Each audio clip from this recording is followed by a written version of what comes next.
ఈరోజు నేను వచ్చింది పెన్షన్ పండుగ.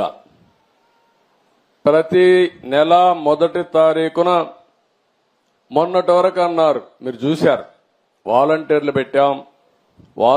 పెట్టాం కాబట్టి వాలంటీర్లు ఇచ్చారు. ఎన్నికల్లో వాలంటీర్లు వద్దని చెప్పి ఎన్నికల కమిషన్ ఆదేశాలు ఇస్తే ఈ ముసలవాళ్ళని పంచాయతీ ఆఫీసుకి తిప్పి 33 మందిని ఆ రోజు ప్రభుత్వం చంపేసే పరిస్థితికి వచ్చింది. మంచి ఎండలు మే నెలలో ఎండల్లో తిప్పి దిక్కుదెలిని పరిస్థితిలో ఏప్రిల్ మేలో 33 మంది చనిపోయారు. మేము ఆ రోజు పోరాడాం, అయినా కూడా వినలేదు. ఈరోజు గ్రామ సచివాలయం ఉంది, 1,20,000 మంది ఉన్నారు. 1,20,000 మందిని ఉపయోగించుకుంటే 40-50 పెన్షన్లు ఇస్తే అయిపోతాయి.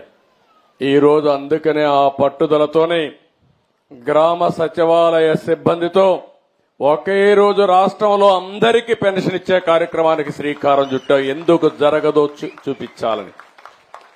అంటే ఒక మోసం చేసినప్పుడు ఏదైనా సరే ప్రజాహితం కోసం పనిచేయాలి తప్ప చేసింది రైట్ అని నిరూపించడానికి లేకుంటే వేరే ప్రత్యామ్నాయం లేదని చెప్పడానికి ఆ రోజు మీ అందరినీ కూడా ఇది చేసే పరిస్థితికి వచ్చారు.